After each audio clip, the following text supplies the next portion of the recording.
Okay, so audiovisual entrainment, CES, TDCS. I've used your products and I really like them, but I would like for you to briefly explain to people the impact that your technology is having on brain functioning, and what you think your implications are for the next 5 to 10 years. Where can we get with this? Well, the impact I believe that we're having, it comes from a few things. One is we're born, of course, with genetic markers for how our brain functions, and some people have better brains than others.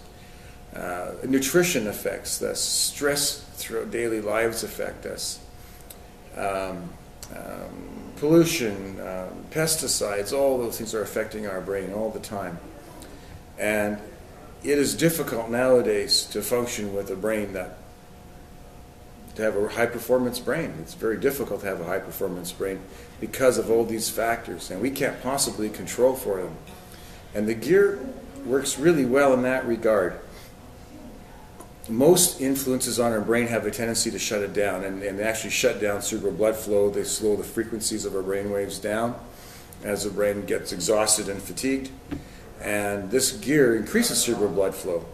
Also under stress, whether it's nutritional stress or whether it's environmental stress, serotonin generally takes quite a hit as well, and then that leads to depression, anxiety, loss of impulse control to some degree, insomnia. And the gear increases all the good neurotransmitters very well, increases cerebral blood flow. We can also tune the frequencies. And we can also help dissociate ourselves out, because with the brain, the head gets all the brain gets all racy-headed as we go through daily stresses and hassles and so on. And so this provides a valuable mechanism also to give us a sense of electronic meditation where we can escape all those anxieties and fears and racy-headedness, which also shuts down cerebral blood flow and stresses us and brings up cortisol and so on. So I see it as being, in our modern society now, I see entrainment, or neurotechnology in general, but particularly entrainment and cranial electrostim, as something that we have to do on a daily basis. Is just as important as eating breakfast. Okay.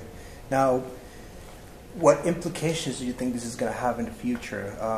Is the gear going to get better? Are we going to be able to dissociate people in a shorter period of time? Are we going to reach or be able to do things we never thought possible before? Well, in terms of application, we don't always know yet where the possibilities lie. I mean, we've had some amazing athletes getting silver, gold, and in the Olympics.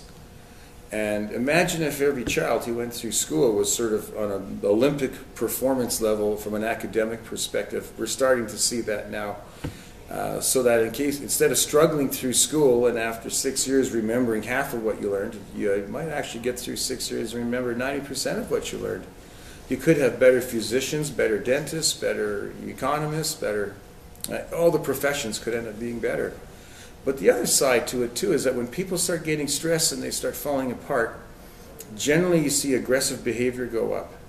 People get short-tempered, they're yelling at their spouse, they're yelling at their children, they're maybe getting road rage and fighting, driving their cars.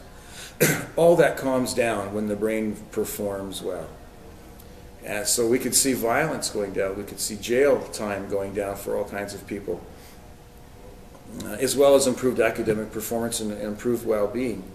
I mean, we could also see a consumption of what I would say dopamine, serotonin enhancing products like alcohol, like drugs, like cigarettes.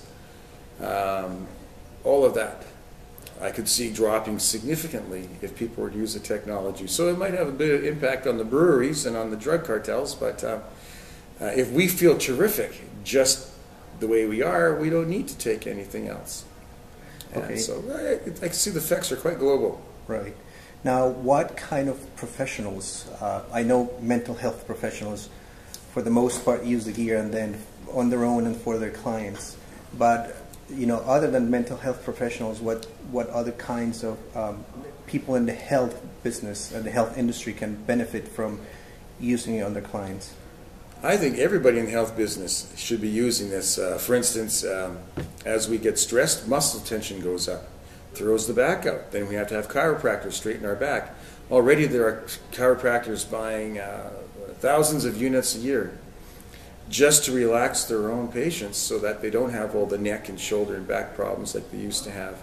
But even things like cardiologists and so on, I mean, it's been well shown that people have a lot of stress have a tendency also to develop heart problems from cortisol, from overactive liver, and all that kind of stuff. I think every profession can use this on their own patients, but also everyone can use it to improve their own clinical ability. We've had dentists in the past who've used the gear, and they've commented that they do better dentistry faster. So it's good for them on a professional level as well. In fact, many dentists and doctors do use the gear at home for their families, their wives, their children, themselves. But they're still, most of them are still afraid to use it in practice because of the political implications of using alternative technology. Right. Now, let's talk about a little bit about the implications for TMJ. TMJ is a modern hassle for people. You know, a lot of people with anxiety and traumas, or just living with the hassles and the stress of their daily lives.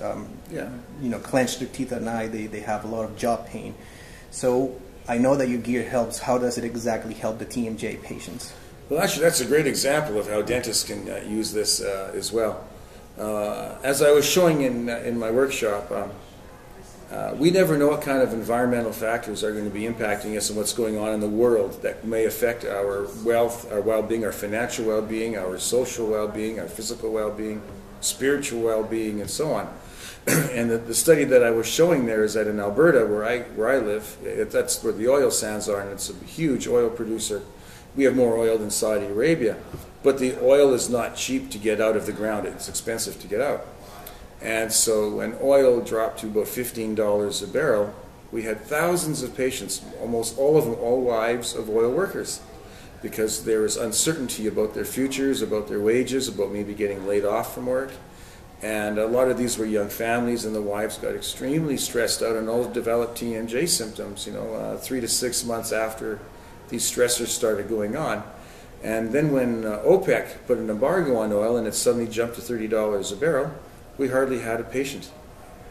So we can't control these factors, so there's just no way. So we have to prepare for them, and we need tools to protect us from world events over which we have no control.